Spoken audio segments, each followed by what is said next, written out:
Welcome to the Properties to Profit podcast. I'm Michael, your host. Excited to share with you my journey from a six-figure job to building a successful real estate business. Each episode will explore various aspects of real estate investing, from wholesaling and flipping to managing rentals. I'll share the lessons and insights I've gained, aiming to help you avoid mistakes and achieve your financial goals. Expect guest experts, valuable tips, and practical advice to guide you on your own real estate journey. Thank you for tuning in. If you find any value in this podcast, please subscribe, share, and follow me on social media. Let's turn properties into profits together. Hey guys, Michael here with today's Monday Mindset on Properties to Profit. And on today's episode, I want to talk about making quick decisions. So many times in our lives, something comes up and we make a snap decision and we don't understand that ripple effect of that quick decision. So many times we think a major event is happening in our life and we think we need to make all these quick decisions. For example, when I had a baby, I found out and broke up with my girlfriend at the time because for whatever reason, I thought I wasn't capable of being a dad. So my snap decision was to part ways. That was the story I was telling myself in my head.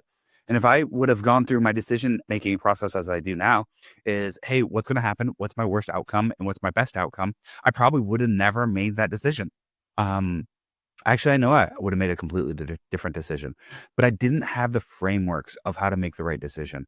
And that's what I kind of wanted to talk about today is when something major in your life happens, a lot of us go to a quick decision. And a lot of times that quick decision isn't the best for us. Very rarely is our first response to something the best decision for us. A lot of times, most of us are in fight or flight mode when something major like that happens.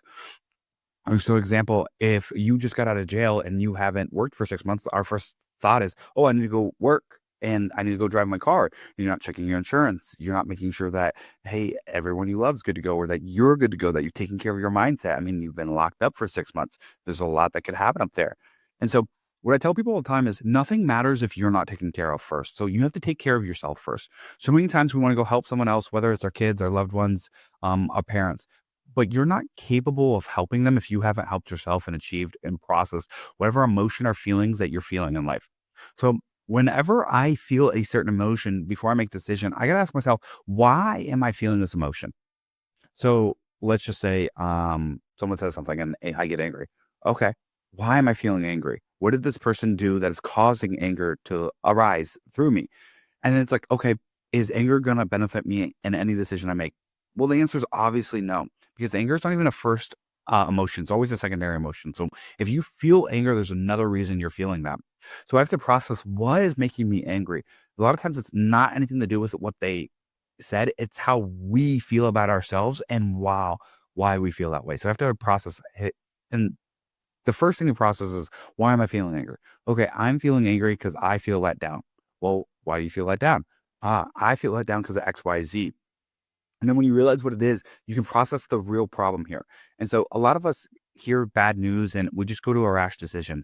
All I'm asking you guys to do is take a step back, think about it for 48 to 72 hours when it's big life-changing decisions. Don't go buy that brand new car. Don't go buy that new house. Don't move across state. Don't commit to that girl or decommit from that girl unless you thought about it. And if you're struggling to think through it, make sure you have people in your corner. It could be loved ones or for me, it's not so much loved ones. It's people I pay, people who are ahead on me, who can walk me through life decisions. I have a therapist that I pay a lot of money to every year. She's $150, $170 a session. She helps me understand my emotions. And the great news is she never tells me I'm right or wrong. She just doubles down on asking, what do I want out of life? And does this get me closer or farther? And am I willing to deal with the suffering that may come with making this decision? If the answer is yes, keep going. If the answer is no, well, let's uncover that problem too. And so when making these rash decisions, guys, make sure you're going to someone else. You as a human have this natural desire to just tuck and hold and hide and do what you think is best without realizing that there could be a better outcome for you. So I encourage that whenever you make a life-changing decision, whether it's moving, whether it's having a kid, whether it's breaking up with someone, starting a new job, make sure you go have decisions with these trusted people and make sure you're building these relationships with these trusted people before you ever need it. Because if you're going to them the day you need it, it's really difficult to have them truly know what's best for you. And a lot of times, if you're not paying them, it's going to be extremely difficult. For most people, most of us aren't good enough to self-isolate and take away the best thing for us out of any individual situation. So who you trust this information can be really difficult with. And so I encourage you to go find those people now before something goes wrong, because eventually something will go wrong. Never met a person who doesn't have problems going on in their life. So find those trusted people that can help you achieve the things you want out of life and help you guide you through difficult decisions in life. You shouldn't be going at it alone. We're humans. We're designed to use others for our help in processing and computing problem. Remember, it's hard to get through the weeds when you're in it, but the person above it who's not in it can help you guide you through the right steps and cause a lot less friction in your life and help you get to the other side a lot quicker, a lot faster, and in a better way than what you could do on your own. Hope this helps, and I hope you guys have a great day. Thank you for listening to the Properties to Profit podcast. I hope you found today's episode valuable. If you enjoy the show, please subscribe and share it with others who might benefit. Follow me on social media for more updates and tips. Until next time, keep turning properties into profits.